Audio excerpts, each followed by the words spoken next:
തലശ്ശേരി കൂർഗ് അന്തർ സംസ്ഥാന പാതയായ നെടുമ്പോയിൽ കോളയാട് റോഡിൽ കൊമ്മേരിയിൽ റോഡിലേക്ക് കടപുഴകി വീണ മുളങ്കാടുകൾ നീക്കം ചെയ്തില്ല. നിലവിൽ അപകടാവസ്ഥയിൽ തുടരുകയാണ് പാത.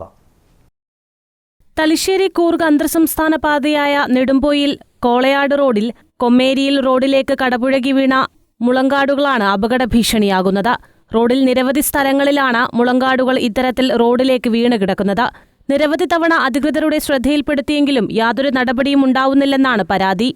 ഈ റോഡ് സൈഡ് വരുന്ന മുളക്കാടുകളും പല മരങ്ങളും മറഞ്ഞു വീണ് ഒരു മഴ പെയ്യുമ്പോഴേക്കും അത് മറഞ്ഞ് റോഡിലേക്ക് വീഴുകയും അത് ഗതാഗത തടസ്സമുണ്ടാക്കുകയും അത് ഒരു അപകട ഭീഷണി ഉണ്ടാക്കുകയാണ്. അത് രാത്രികാലങ്ങളാണെങ്കിലും വലിയൊരു അപകടം, നമുക്കത് മുറച്ചു മാറ്റാനുണ്ടാകുന്ന ബുദ്ധിമുട്ടൊക്കെ വലിയൊരു അപകടമാണ്. അതിന് വേണ്ട നടപടികൾ ഈ നമ്മുടെ നാട്ടിലുള്ള സാമൂഹ്യ പ്രവർത്തകരും അതുപോലെ തന്നെ മറ്റു സംഘടനകളും ഇത് ഏറ്റെടുത്തുകൊണ്ട്, അതുപോലെ തന്നെ ഇത് നിയമപാലകർക്കും ഈ വിവരങ്ങൾ അറിയിച്ചുകൊണ്ട് ഇതിന് വേണ്ട നടപടികൾ സ്വീകരിക്കണമെന്നും അത് മുറച്ചു മാറ്റിക്കൊണ്ട് വലിയൊരു അപകടം ഇല്ലാതിരിക്കുന്നതിന് വേണ്ടി ശ്രദ്ധിക്കണമെന്നാണ് എനിക്ക് പറയാനുള്ളത്.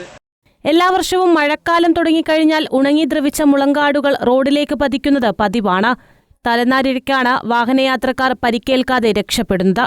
മുളങ്കമ്പുകൾ റോഡിലേക്ക് വീഴുമ്പോൾ അതുമാത്രം മുറിച്ചു മാറ്റുകയാണ് ചെയ്യുന്നത്. കഴിഞ്ഞ ആഴ്ച നെടുമ്പോയിൽ പെട്രോൾ പമ്പിന് സമീപത്ത് കൂറ്റൻ മുളങ്കാടുകൾ റോഡിലേക്ക് പതിച്ച മണിക്കൂറുകളോളം ഗതാഗതം തടസ്സപ്പെട്ടിരുന്നു. അന്ന് വാഹനയാത്രക്കാർ തലനാരിഴയ്ക്കാണ് വലിയ അപകടത്തിൽ നിന്നും രക്ഷപ്പെട്ടത്. റോഡരികിൽ അപകടകരമാം വിധം സ്ഥിതി ചെയ്യുന്ന ഉണങ്ങിയ മുളങ്കാടുകൾ വെട്ടിമാറ്റുകയും റോഡരികിലേക്ക് വീണുകിടക്കുന്നവ നീക്കം ചെയ്യുകയും വേണമെന്നാണ് നാട്ടുകാർ പറയുന്നത്. News bureau, Peravoor.